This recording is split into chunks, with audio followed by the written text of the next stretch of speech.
Aujourd'hui, toute petite navigation, on quitte les Tobago Cays. Là, on était mouillé juste le bateau le plus à l'extérieur de l'archipel. Le lagon est derrière. Vous vous souvenez, petite Martinique, Mayro, Union là-bas. Et attention, je vais vite. Et là-bas, c'est Canoan, c'est là où on va. On va passer à l'extérieur du récif. Il y a une passe entre les deux, on pourrait passer, mais voilà, on sera mieux à l'extérieur. On a préparé le bateau pour pouvoir naviguer sous voile. La navigation est courte, ça va nous prendre peut-être 1 heure à peine. Donc on va voir selon les conditions. Là on a 20 nœuds de vent. On va être au près, donc ça va être un petit peu tonique. On est toujours sur un riz parce que je ne l'ai jamais désengagé. Et on va voir comment ça se passe. Peut-être qu'on va de nouveau naviguer sous voile. Bon, ça y est, on est sous voile. On a 18-20 nœuds de vent météo, 24-25 de vent apparent. On est sous un riz, sous le Solent. Et on avance à entre 9 et 10 nœuds. On a un petit courant contraire qui nous déporte. Et on va là-bas. Donc on se fait décaler comme ça. On va serrer un petit peu le vent. On est à 65 degrés du vent météo, 45 du vent apparent, donc on est au près un peu serré pour nous. Ça secoue pas mal, il y a pas mal de vagues, c'est assez court, mais ça le fait bien. Alors vous le savez, sur un outre-mer comme le nôtre, quand il est chargé correctement avec la grand voile pleine, ce qui n'est pas le cas aujourd'hui, avec 20 nœuds de vent météo au près, comme ça on avancerait à 12-14 peut-être.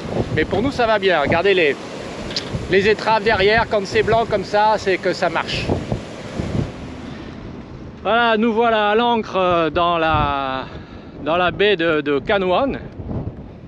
Ça a l'air de bien tenir, en principe c'est du sable, on a beaucoup de vent, c'est pas très bien abrité. On va pas s'éterniser ici parce que c'est pas des plus confortables. C'est pas des plus jolis non plus. Il y a une petite ville, on va aller voir si on peut récupérer un peu d'argent et 3-4 courses. On ira voir le mouillage si l'encre tient bien. Ça a l'air d'être le cas. On a déjà 2 gars qui sont venus nous voir, le Max pour nous proposer du poisson, des légumes, et puis un autre, je ne sais plus comment, pour nous proposer de la glace, de l'eau, à manger, etc. Oh, l'environnement est pas mal, hein, cela dit. La navigation a été un petit peu tonique, on a eu jusqu'à, enfin un petit peu tonique par rapport au jour de mouillage qu'on vient de faire. On a eu 20-22 nœuds de vent météo. En apparent, on est monté jusqu'à 27-28, ce qui était pas mal.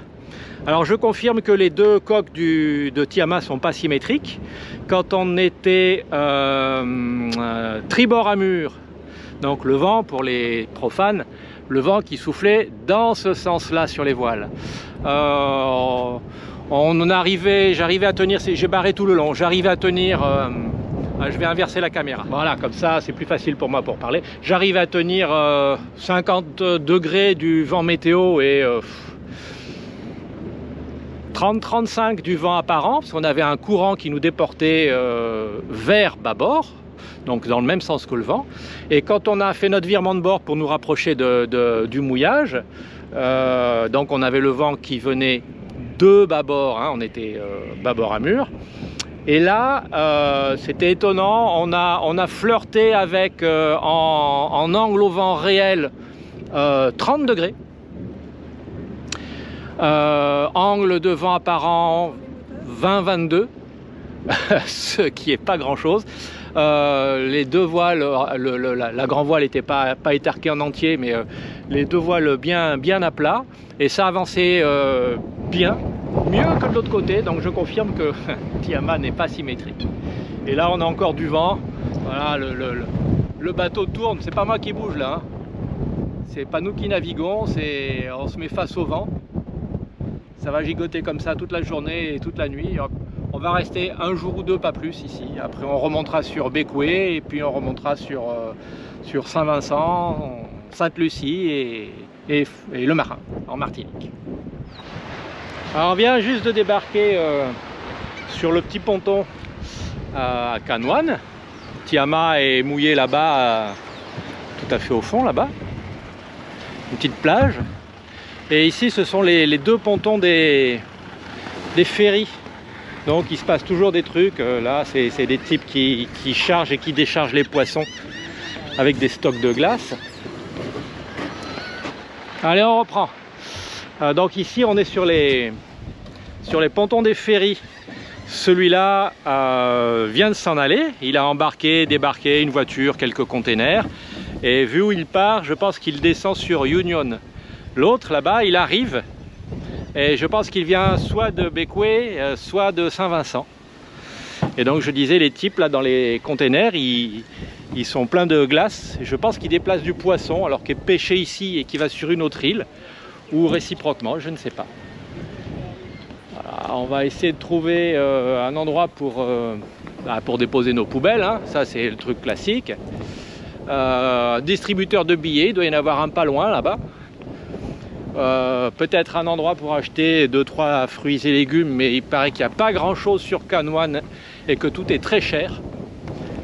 Tout est importé, hein, je l'ai déjà dit dans d'autres vidéos, mais tout est hors de prix ici parce que ce sont des îles, il y a peu de plaisanciers qui viennent ici, et sinon c'est des îles touristiques pour Américains. Donc il y a même pas mal d'endroits où les prix sont en dollars US, c'est dire. Alors comme partout dans ces îles, on trouve des chèvres, on trouve des petits commerces, on nous trouve des maisons en cours de construction peut-être depuis longtemps, et on trouve une petite chèvre, des poulets, et on trouve des mecs en train de bosser dur parce que les temps sont durs ici. Un petit marché ici, voilà, des fruits et légumes. On va aller acheter 2-3 trucs. La petite rue principale du Patelin ici. Là, à la banque, on a été chercher un peu de sous. Les traditionnels containers à poubelle bleue. La petite supérette dépanneur ambulante. Et la dame qui vend des mangues là-bas. Tu veux des mangues? La dame vend des mangues là-bas. Où ça? Là, celle qui tend les mangues avec sa casquette rouge. Oui, Bon. je ne sais pas dans quel état ils sont. Bah, tu verras bien. Alors le truc sympa ici, c'est que ce chien, on l'a trouvé sur le ponton quand on a débarqué, et il nous suit partout depuis. Hein? Alors il s'appelle Alfred, parce que je viens d'inventer ça. Et il nous a suivis à la banque, il nous a attendu pendant qu'on achetait des mangues tout à l'heure à la dame. Là, il aimerait bien retourner au ponton, mais nous on n'y va pas. Donc il va continuer à nous suivre, je le pense. Voilà, c'est l'heure d'acheter les fruits et légumes, quelques tomates, on a déjà les mangues, peut-être quelques bananes. Hop, Béatrice récupère le sac. Donc c'est le petit marché local qu'on a vu tout à l'heure en arrivant. Chaque échoppe est un commerçant différent en réalité. Hein. Tout le monde n'est pas ouvert. Il y en a de l'autre côté. Et on a toujours notre chien. Ah, le nouveau petit ponton pour annexe, ponton en bois et en caillebotis métallique qui a été créé cette année ou l'année dernière, je crois, c'est tout récent. Béatrice est partie essayer de trouver un endroit, un container pour déposer la poubelle. Et là, de part et d'autre, on a les deux quais pour les ferries. Et les deux ferries sont déjà partis, ceux qui arrivaient quand nous sommes arrivés. Alors le truc ici où il faut faire attention, c'est si on s'installe au ponton à marée basse et que la marée monte, on a vite fait d'avoir l'annexe qui est coincée en dessous ou qui s'abîme très gravement, ça serait embêtant. Mais il n'y a pas beaucoup de plaisanciers, on n'est que 2 ici en ce moment.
c'est le chambard sur le bateau. Oh non.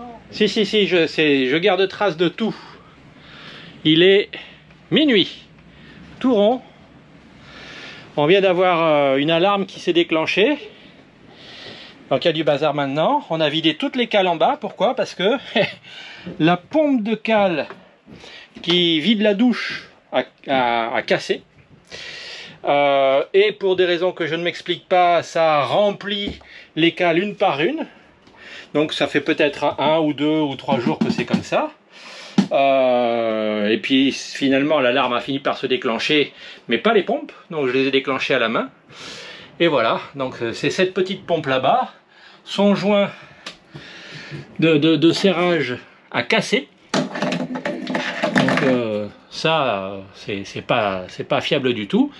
J'essayerai de réparer demain en lui mettant du duct tape, du scotch américain autour. Voilà, et on a du bazar partout, c'est tout trempé. On a évacué la flotte autant qu'on le pouvait. On rince les choses autant qu'on le peut. Il y avait de la semoule, les sachets se sont ouverts. Enfin, c'est une horreur. Ça sent l'eau, pas l'eau croupie, mais l'eau de lavage qui est là depuis 1 ou 2 jours. Voilà, donc ça nous fait une belle nuit. On devait partir demain pour Bécoué. Je ne sais pas si on va partir demain ou si on va profiter tranquillou du temps pour nettoyer. Mais voilà encore un sketch dont on se serait bien passé. Alors c'est mieux que ça arrive ici qu'en traversée, je le reconnais, mais c'est pas top. Voilà, il est 2 h du mat. Ouais, c'est ça, dans 5 minutes, 2 h du mat, donc ça nous aura pris 3 heures. Il y a pas mal de choses qui ont été jetées, une partie des mouchoirs en papier, un peu de PQ, l'essentiel du stock de pâtes, elles ont pris l'eau. Là, les choses de randonnée et en cas d'urgence, ça sèche. Voilà, il y a un peu le bazar. Voilà, 2 sacs poubelles, donc on n'a pas trop perdu. Il est temps de se rincer et d'aller se coucher.